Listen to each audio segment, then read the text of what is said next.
마지막 코너입니다. 빅픽처고요. 토마토 투자클럽의 신기수 전문가가 준비하고 있습니다. 안녕하세요. 네, 안녕하세요. 신기수입니다. 네, 오늘 큰 밑그림을 그려볼 만한 부분들 주제 보겠습니다. 두 가지 주제로 좀 나눠서 볼 거고요. 첫 번째로는 바로 조선주의 강세입니다. 조선주들 오름세 나타내고 있는데 이제 좀 맥이 확산되면서 관련된 종목군들까지 전체적으로 강한 움직임을 나타내고 있습니다. 그래서 이런 상승 움직임 언제까지 이어질 수 있을 것인가 투자 전략까지 알아보겠습니다. 조선주 확실히 올해 들어서 조금은 다른 평가를 받고 있습니다. 대체로 직전 고점 부근까지 좀 와 있는데요. 강세 배경들 어떤 것들 좀 볼 수 있을까요? 네, 배경이라고 하면은 이제 아무래도 작년 말부터 이어진 4분기부터 이어진 이제 수주 소식이겠죠. 수주가 이제 굉장히 좀 많이 들어오기 시작했고, 이제 그 바람에 한국조선해양 같은 경우에는 상당히 많이 올라와서 지난 이제 코로나 이전 수준보다 더 많이 올라와 있죠. 이 정도로 이제 많이 올라왔고, 요즘엔 좀 쉬고 있는데, 또 근래에 보게 되면은 삼성중공업이라든가 대우조선해양 이런 쪽에 또 이제 치고 올라오고 있습니다. 그러니까 상반기 때만 일단 한국조선해양 같은 경우에는 올해 전체 수주 목표의 75%를 지금 달성을 했어요. 그렇기 때문에 지금 상반기라고 해봤자 지금 아직 5월이죠. 네, 앞으로 이제 7개월 정도가 남아 있는데 이제 하반기 때 이제 수주에 대한 어떤 기대감도 남아 있고, 또 요즘에 보게 되면은 유가 상승이 상당히 좀 가팔라지면서 그동안 해양 플랜트가 다시 또 나올 수 있을까? 이런 이제 좀 부정적인 전망들이 작년에는 상당히 좀 대다수였다면은 요즘에는 브라질이라든가 나이지리아, 말레이시아 이런 데에서 해양 플랜트 발주가 지금 임박했다는 소식이 나와 있습니다. 네, 그런 것들 때문에 해양 플랜트 쪽에 강한 삼성중공업이라든가 대우조선해양 이쪽도 지금 요즘에 반등이 좀 나오고 있죠. 글로벌 수주가, 그리고 우리가 이제 지난 한 3년 동안은 중국한테 수주를 좀 많이 뺏겼거든요. 근데 이런 부분들도 이제 지금 우리나라 쪽으로 다시 돌아오고 있는 게 확인이 되고 있습니다. 그림을 잠깐 보시겠는데요.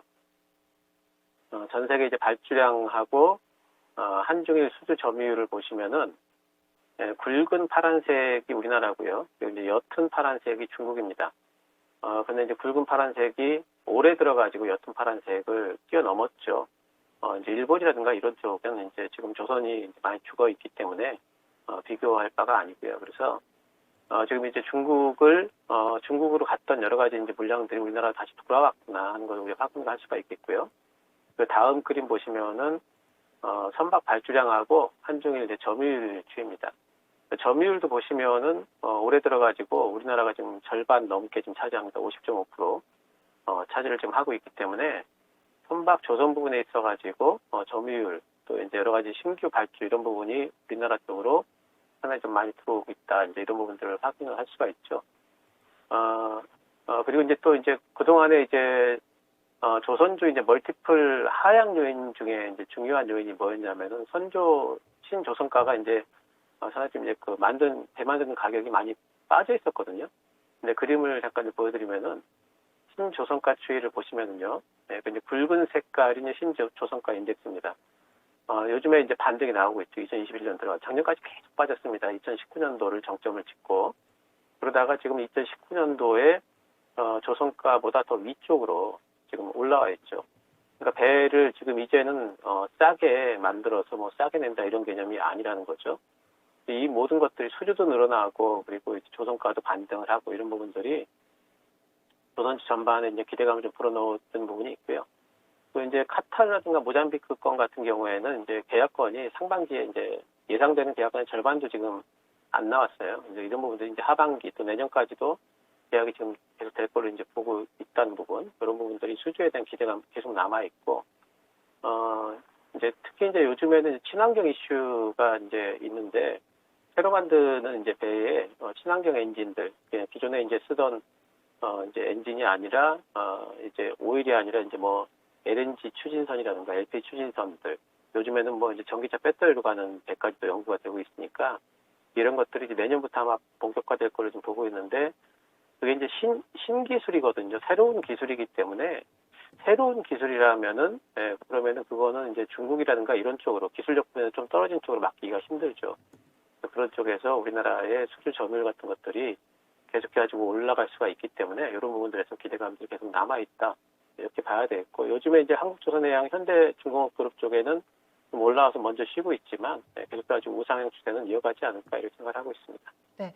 좋을 거라는 데는 이견이 없는데 투자하는 입장에서는 좀 고민이 되는 게 거의 5년 정도의 박스권 상단에 지금 놓여 있어서 사실 아직까지는 좀 적자를 기록하거나 실적으로 확실히 좀 찍히는 구간이 아니라 수주가 이제 좀 시작되는 타이밍이잖아요. 그래서 실적 대비로 판단을 하기에도 좀 어렵고 차트상으로도 5년 전 수준에 와 있는데 그렇다면 현재 조선 업황이 5년 전 그때쯤으로 가 있는지 이런 부분들 기준을 어떻게 좀 잡아야 될지 모르겠어요. 투자 전략 세워주세요. 예, 일단 이제 조선주들의 흐름이 실적으로는 잘 안 나오잖아요, 요즘에. 올해까지도 네. 실적이 그렇게 크게 잡히지는 않을 겁니다. 그러니까 수주 때문에 이제 선반영된 부분이 있는데, 그러니까 올해 수주가 반짝 수주로 끝나고 내년부터는 이제 수주가 또 뭐 줄어들 거다. 이렇다면은 이제 지금이, 또 이제 신고가를 내기 이제 힘들 텐데, 그런 게 아니거든요, 지금. 내년 내후년까지 지금 조선주와 관련된 어떤 수주에 대한 기대감들이 남아있는 부분들이 있기 때문에, 조선주는 지금 이제 쉬어가는 부분이 이제 2분기 실적 시즌 때는 좀 조선주가 약할 수밖에 없겠죠. 실적이 기대치보다 좀 안 좋을 테니까. 조선주가 좀 이제 쉬어가는 구간이 될 텐데 그 구간에 오히려 좀 매수를 해준다면은 하반기 때는 또 이제 올라갈 걸로 보고 있고 연말까지 충분히 보유가 가능할 걸로 일단 보고 있습니다. 조선 전반적으로 이제 그렇게 좀 보고 있고 단지 이제 현대중공업 그룹 중에서 한국조선해양이 지금 하반기 때 이제 인수권도 있고 해가지고 이제 지주사 전환이 되죠. 그렇게 되면은 조금 멀티플이 높게 못 받는 이제 그런 우려감들이 있어요. 그래서 한국조선해양을 제가 그동안에 탑픽으로 좀 뽑았었는데, 한국조선해양보다 현대중공업그룹 중에서는 현대미포조선을 이제 탑픽으로 좀 올릴 수가 있겠고요. 그래서 이런 쪽 접근을 하신다면은 연말까지도 이제 보유가 가능한 종목들로 좀 보고 있고요. 또 이제 조선주뿐만이 아니라 지금 조선주 올라온 폭에 비해서 상반기 때 피팅주라든가 또 기자재 관련주들이 그렇게 크게 원래는 그쪽이 좀 사이즈가 작기 때문에 많이 올라와야 되는데 큰 시세를 못 냈거든요. 그래서 오히려 이제 조선주 반등이 나온다면은 그런 쪽에 반등이 또 탄력 있게 나올 수 있기 때문에 그쪽도 관련주들 한번 좀 관심 가져보시기 바랍니다. 네, 조선주 여기까지 좀 이야기 나누고요. 또 변동성이 커진 쪽으로 원전 관련된 종목군들 오늘 또 들여다보겠습니다. 변동성이 좀 커지고 있어가지고요. 시세 급등락의 배경에는 어떤 것들 보고 계세요? 일단 원전 관련주들이 제일 큰 거는 그동안 이제 많이 올라왔기 때문에 이제 매도 심리가 좀 팽배해졌다는 부분들이 있고요. 일단 이제 그 원전 관련주들을 크게 이제 이끌었던 부분이 이제 대선 이슈가 한 가지가 있죠. 이제 서울시장 선거 때부터 시작해서 얘기가 나오기 시작하더니 이제는 여야가 이제 특히 이제 야당 쪽에서 원자력은 친환경으로 가기 위한 탄소 제로로 가기 위한 필수 조건이다. 이제 이런 것들 들고 나올 여지가 크다. 대선 이슈로 이제 부각되는 부분이 있기 때문에 올라오다가 마지막에 탄력을 받은 게 언제냐면 이제 빌 게이츠하고 워렌 버핏이 새로운 차세대 원전을 시험 가동한다. 이제 이런 것들 때문에 마지막 슈팅이 나왔죠. 그래서 엊그제 이제 부산중공업이 이제 27%까지 오른 이후에 갑자기 어제는 또 이제 빠졌습니다. 이제 급락을 했는데, 그러니까 이렇게 올라가다가 한번 쭉 이렇게 올라가게 되면 부산중공업이 시총이 또 작은 종목도 아니기 때문에 늘 이제 고점에 대한 그런 우려들은 가지고 있어야 되는 거고요. 어제 급락의 배경은 다른 어떤 악재가 있어서라기보다는 많이 올라왔다 이런 것 보이고요. 또 이게 단기적으로는 이제 빌 게이츠라든가 워렌 버핏 같은 그런 투자권 같은 단기적인 어떤 재료가 현재로서는 보이질 않죠. 그래서 단기 재료 소멸 정도로 이제 보면 될 것 같고, 그래서 이제 부산중공업 빠지면서 관련주들 다 빠졌죠. 관련주들 같이 이제 올라가던 한전 쪽이라든가 우리기술 또 보성 파워텍 이런 종목들이 있는데 전반적으로 조정을 받는 분위기입니다. 네, 그래서 이런 종목군들 그러면은 앞으로 어떻게 하면 좋을까요? 일단 대선 이슈가 좀 남아있기 때문에 여기서 완전히 꺾이지는 않을 걸로 봅니다. 당분간은 좀 횡보를 좀 할 것 같은데 단지 그 횡보하는 그 위아래 폭이 상당히 좀 변동성이 크지 않을까 싶어요. 그래서 이제 횡보하는 부분들을 보시면서 지금 이제 수익이 좀 나신 분들 같은 경우에는 이제 횡보 장세에서 위로 올라갈 때 수익을 좀 더 챙기시기 바라고요. 그리고 신규 접근 같은 경우에는 트레이딩은 가능할 걸로 봅니다. 트레이딩은 분명히 좀 잘 하시는 분들이 접근을 하셔야 되겠고, 그리고 트레이딩 할 때 제일 중요한 건 대장주거든요. 대장주라 그러면 지금 이제 두산중공업이 내용적으로 대장주고, 그리고 이제 테마적으로 본다면은 사실 우리 기술이 지금 대장주 역할을 하고 있습니다.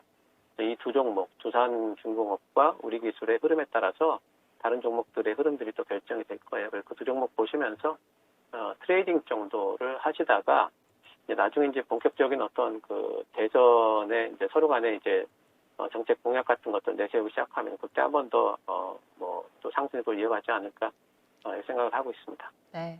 그러면 큰 그림 그려보겠습니다.